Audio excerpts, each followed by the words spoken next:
పెళ్లి చేసుకున్న అబ్బాయికి పలానా రోగాలు ఉంటాయి, పెళ్లి అయ్యాక తెలుస్తుంది అమ్మాయికి. ఇది చాలా మంది లైఫ్ ని తుడిచిపెట్టేసింది. ఒక్క అబద్ధం ఆడి పెళ్లి చేసుకున్నా కూడా పెళ్లిళ్ళు ఇప్పుడు నిలబడుతుంది. సర్దుకుపోయే గుణం లేదు, నిలబడుతుంది. ఈ పెళ్లిళ్ళలో మోసాలు అనేవి అమ్మాయిల సైడ్ ఉన్నాయి, అబ్బాయిల సైడ్ ఉన్నాయి. సైకలాజికల్ ఇష్యూస్ దాచిపెట్టి ప్రధానంగా పెళ్లి చేస్తుంటారు. అవి ఎప్పుడు చేయొద్దు. ఫస్ట్ మీకు ఈ జీవితంలో ఏ సమస్య వచ్చినా ఒక మంచి అడ్వకేట్ని పట్టుకొని ఒక మంచి లీగల్ ఒపీనియన్ తీసుకుంటే మీకు ఆ సమస్య 50% నుంచి 80% ఆ లీగల్ ఒపీనియన్ సాల్వ్ అయిపోతుంది. Hello guys, welcome back to iDream media. పెళ్ళిళ్ళు అనేవి అబద్ధపు చర్యలుగా మారిపోతున్నాయి. ఇందులో మీకు ఏమైనా డౌట్ ఉందా? నేను చెప్పే స్టేట్మెంట్ ఏంటి అంటే, పెళ్ళి చేసుకుంటున్నప్పుడు నాకు ఇంత జీతం వస్తుంది, లేకపోతే నాకు ఎటువంటి రోగాలు లేవు, మాకు ఎటువంటి అప్పులు లేవు, ఇవి చూడడానికి పెళ్లి చేసిన కోసం ఒక 100 అబద్ధాలు ఆడినా తప్పు లేదు అని ఏదేదో స్టేట్మెంట్లు చెప్తూ ఉంటారు. బట్ రియల్ లైఫ్లో ఇది నిజంగా వర్కౌట్ అవుతుందా? ఇలా చేస్తే ఇష్యూస్ ఏమొస్తాయి? ఇలా చేయడం వల్ల వాళ్ళ లైఫ్ ఏ విధంగా మారిపోతుంటుంది? ఈరోజు తెలుసుకుందాం. ఈ విషయాలపై మనతో మాట్లాడడానికి ఉన్నారు అడ్వకేట్ నాగేశ్వరరావు పూజారి గారు. సార్తో మాట్లాడుతాం. నమస్కారం సార్. 100 అబద్ధాలు ఆడినా ఒక పెళ్లి చేయండి అన్నారు పెద్దలు.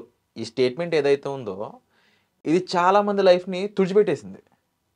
ఎందుకంటే పెళ్లి చేసుకున్న అబ్బాయికి పలానా రోగాలు ఉంటాయి, పెళ్ళి అయ్యాక తెలుస్తుంది అమ్మాయికి. ఎలాగని తెలుస్తుంది? అది నాశనం అయిపోతుంది లైఫ్ మొత్తం. లేదంటే అప్పులు అయి ఉండొచ్చు, ఫైనాన్షియల్గా శాలరీ వైజ్ అబద్ధం చెప్పడం అయి ఉండొచ్చు. ఆ ఒక పక్క అతని క్యారెక్టర్ ఇబ్బంది పడుతుంది అండ్ వాళ్ళిద్దరు లైఫ్ పోతుంది. దీన్ని ఏ విధంగా చూడొచ్చు? ఇప్పుడు మనం ప్రధానంగా నువ్వు ఇంతకుముందు చెప్పినట్టు ఏంటంటే, పెళ్ళి అనేది మనకు పూర్వకాలంలో ఏంటంటే 1000 అబద్ధాలైనా ఒక పెళ్లి చేయాలని చెప్పాను. ఓకే, అది పూర్వకాలంలో ఎందుకు చెప్పారంటే ఏంటంటే, అప్పుడున్న లైఫ్ స్టైల్ ప్రకారం ఏంటంటే, ఏదన్నా పెళ్లి జరిగేటప్పుడు ప్రతి వ్యక్తిలో ఒక లోపం ఉంటుంది.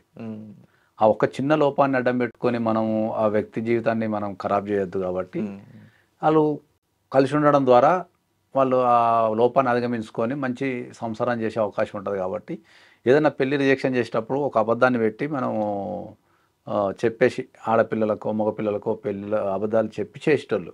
అబద్ధాలు చెప్పి పెళ్లి చేసిన తర్వాత ఆ విషయం తెలిసినా కూడా అప్పుడు ఏంటంటే సదురుకుపోయేటోళ్ళు. అప్పుడు చెప్పేటోళ్ళు, ఎక్స్ప్లెయిన్ చేసేటోళ్ళు, ఈ కారణం వల్ల ఇల్లు చేసిన అని చెప్పేటోళ్ళు. అప్పుడున్న సామాజిక పరిస్థితులకు అది సరిపోయింది. అది ఇప్పుడు మనకు మారిన కల్చర్కి అనుగుణంగా ఏంటంటే, పెళ్ళి అనేది ఒక్క అబద్ధం ఆడి పెళ్లి చేసుకున్నా కూడా పెళ్ళిళ్ళు ఇప్పుడు నిలబడతాం లేవు. సర్దుకుపోయే గుణం లేదు, నిలబడతాం లేవు. సో ఈ పెళ్ళిళ్ళల్లో మోసాలు అనేటివి ఒక అబ్బాయిల సైడో అట్లా లేవు, ఇద్దరు సైడ్ ఉన్నాయి. అమ్మాయిల సైడ్ ఉన్నాయి, అబ్బాయిల సైడ్ ఉన్నాయి. సో ఈ అబద్ధాలు ఎక్కువ మనకు పెళ్ళిళ్ళల్లో అబద్ధాలు ఎక్కువ ఎక్కడ వస్తాయి అంటే, మనకు ప్రధానంగా పెళ్ళిళ్ళలో వచ్చే అబద్ధాలు వచ్చేసి మనకు ఆరోగ్య సమస్యల మీద మనకు దాచిపెట్టి పెళ్ళిళ్ళు చేయటం అనేది జరుగుతుంది బాగా. ఈ ఆరోగ్య సమస్యలలో ప్రధానంగా ఇంపార్టెన్సీ అబ్బాయిల సైడ్ అమ్మాయిల సైడ్ కావచ్చు. లేకపోతే రోగాలు ఉండొచ్చు, కిడ్నీలు ఖరాబ్ అయినాయని కానీ, లేకపోతే పిల్లలు పుట్టకపోయే అవకాశం ఉండొచ్చు. అబ్బాయిలకు స్పెర్మ్ కౌంట్ తక్కువ ఉండొచ్చు, కొందరికి పిల్లలు పుట్టే అవకాశమే లేకపోవచ్చు, కొందరికి సైకలాజికల్ సమస్యలు ఉంటాయి. అవి దాచిపెట్టి పెళ్లి చేస్తుంటారు. సైకలాజికల్ సమస్యల్లో ఉంటారు, డిప్రెషన్లో ఉండి 5-6 సంవత్సరాల నుంచి మెడిసిన్ తీసుకుంటుంటారు, వాళ్ళు రకరకాల బిహేవ్ చేస్తుంటారు. అట్లాంటి వాళ్ళు కూడా దాచిపెట్టి పెళ్లి చేసేస్తారు. ఈ పెళ్ళైన తర్వాత అమ్మాయి దొంగతనంగా టాబ్లెట్లు మింగుతుంటాడు. ఈ టాబ్లెట్లు ఏదైనా చూస్తే సైకలాజికల్ ఇష్యూస్ ఉంటాయి, బాగా సైకలాజికల్ ఇష్యూస్, ఆరోగ్యపరమైన ఇష్యూస్ ఉంటాయి. సో ఇవన్నీ దాచిపెట్టి ప్రధానంగా పెళ్లి చేస్తుంటారు. అవి ఎప్పుడు చేయొద్దు. దానికి రెండోది వచ్చేసి డబ్బుల గురించి అబద్ధాలు ఆడుతుంటారు. అంటే ఇంత ఆస్తుందానో అంత ఆస్తుందానో, లేకపోతే పెద్ద జాబ్ చేస్తున్నానో, గవర్నమెంట్ జాబ్ ఉందానో, అట్లా రకరకాలుగా పెళ్ళి చేస్తుంటారు. అవి కూడా తప్పు. అవి ఎందుకంటే వీళ్ళందరూ తెలియని విషయం ఏంటంటే, ఈ పెళ్ళైన తర్వాత ఒక ఇంటి కింద కలిసి నివసించే క్రమంలో నువ్వు ఆడిన అబద్ధం అనేది ఇమ్మీడియట్లీ తెలిసిపోతుంది. తెలిసిపోగానే ఆ వ్యక్తి మీద, ఆ కుటుంబం మీద మనకు ఒక రకమైన బ్యాడ్ ఒపీనియన్, నెగిటివ్ ఒపీనియన్ వచ్చేసిన తర్వాత ఇక ఆ వ్యక్తితో కలిసి ఉండలేము మనం. సో ఆయనతో దానికి అంత ఖర్చు పెట్టి పెళ్లి చేసుకునేందుకు అని అంటే నేను. సో పెళ్ళిళ్ళు అనేటివి, కొన్ని పెళ్ళిళ్ళు మీకు బలవంతం పెట్టి, లేదా ప్రలోభ పెట్టి, లేకపోతే బెదిరించి, ఈ బలవంతం పెట్టి దాంట్లో తల్లిదండ్రులు బలవంతం పెడుతుంటారు. ఎవరన్నా నచ్చని అబ్బాయి ఉన్నా, నచ్చని అమ్మాయి ఉన్నా, వీళ్ళు ఎవరన్నా లవ్లో ఉన్నా, సామాజిక హోదా కోసం కావచ్చు, లేకపోతే ఇతర హోదాల కోసం కావచ్చు, లేకపోతే క్యాస్ట్ ఫీలింగ్ ఉండడం ద్వారా కూడా వాళ్ళు బలవంతంగా పెళ్లి చేస్తుంటారు. ఓకే, బెదిరించడం కూడా ఏంటంటే, ఇప్పుడు మనకు కొన్ని సందర్భాలు నువ్వు పెళ్లి చేసుకోవచ్చు, చచ్చిపోతా, ఓకే లేకపోతే చంపేస్తా, ఇట్లాంటి ఉంటే కేసులు అవి.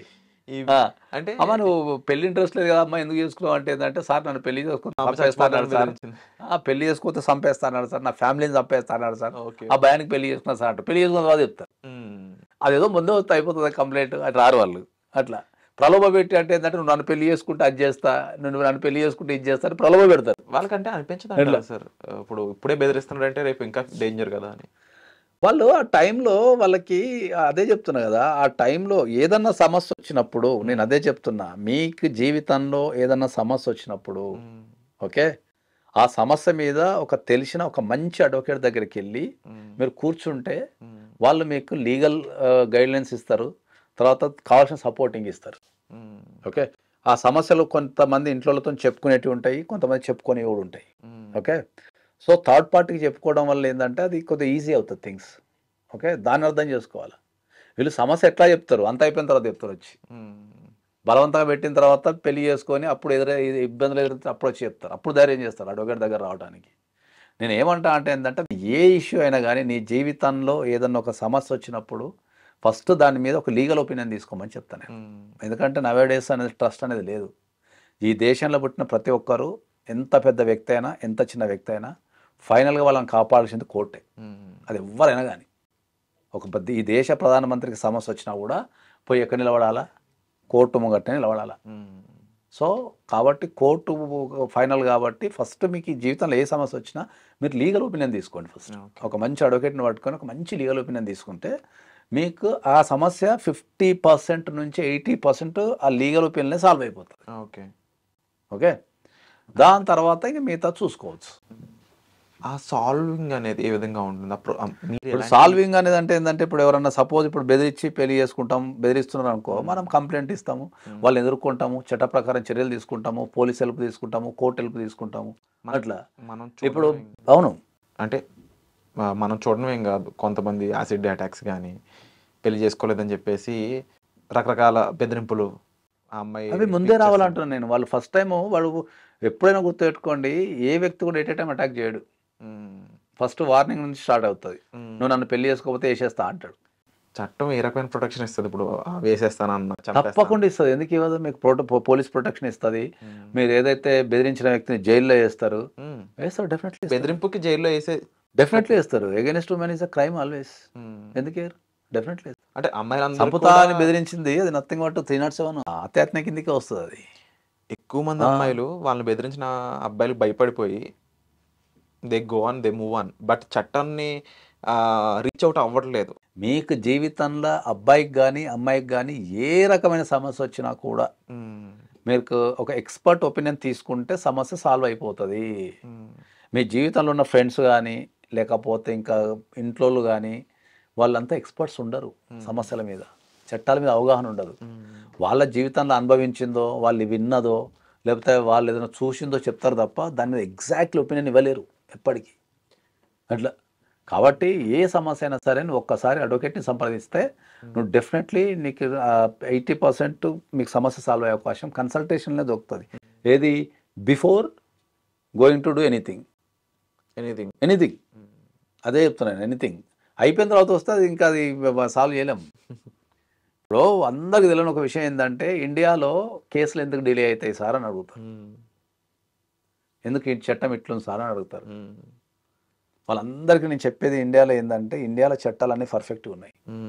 The approach is different. మనం వినియోగించుకోవట్లేదు అంట. రారు వాళ్ళు అడ్వకేట్ దగ్గరికి సమస్య స్టార్టింగ్లో రారు. అంతా వాళ్ళే సెల్ఫ్ మెడికేషన్ చేసుకొని సమస్య ముదిరి ఇక వాళ్ళు ఏమీ చేయలేని స్థితిలో చేతులు పైకెత్తేసినప్పుడు అప్పుడు వస్తారు. నువ్వు పని చేసినప్పుడే వస్తే ఆ సమస్య అక్కడనే సాల్వ్ అయిపోతుంది. పని అంతా నువ్వు చేసుకొని మళ్ళీ వాళ్ళ కొట్టే లాస్ట్లో ఒక డైలాగ్ ఉంటుంది మాకు సింపుల్గా, మాకేం తెలుసు సార్, మేము నామమాత్రం కదా, మాకు ఏం తెలుసు సార్, మాకేం చట్టాలు తెలుసా సార్ అంటారు. పోయేది వాళ్ళ జీవితం. మరి అదే చట్టాన్ని నువ్వు ఎట్లా నువ్వు ఒక ప్రాసెస్ చేసేటప్పుడు నువ్వు ఎండింగ్లో వచ్చే బదులు స్టార్టింగ్లో వస్తే అయిపోయింది. అదే కన్సల్టెన్సీ ఫీజు కదా.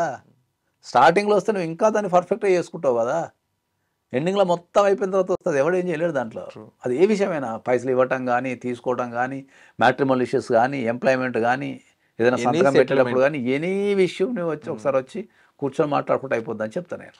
సో ప్రతి ఒక్కరికి చాలా క్లియర్గా చట్టం మీకోసం పనిచేస్తుంది, మీకోసమే లాయర్లు అనేవాళ్ళు పనిచేస్తుంటారు అనడానికి ఈ ఎపిసోడ్ అనేది ఒక ఎగ్జాంపుల్ అండి. ఏ విషయంలోనూ భయపడో, లేకపోతే అసలు కోర్టుకెళ్తే పరువు పోద్ది, ఇలాంటివి మైండ్‌లో పెట్టుకున్న అసలు లాయర్‌నే కలవకుండా ఉంటే మీ సమస్యకి సొల్యూషన్ ఎక్కడి నుంచి వస్తది? అందుకనే ముందుగా అడ్వకేట్‌ని కలవండి, కన్సల్టేషన్ తీసుకోండి. దాన్ని బట్టి డెసిషన్ తీసుకోండి. సో, ఇలాంటి ప్రొసీజర్‌ని అర్థం చేసుకోండి తప్పకుండా. ఇక మీకు ఎటువంటి డౌట్స్ ఉన్నా కామెంట్ సెక్షన్‌లో మెన్షన్ చేయండి. అలాగే కింద డిస్‌ప్లే అవుతున్న నంబర్స్ కాల్ చేస్తే డైరెక్ట్‌గా సార్ మీకు సంప్రదిస్తారు. వచ్చే ఎపిసోడ్‌లో మళ్ళీ కలుద్దాం. Thank you so much.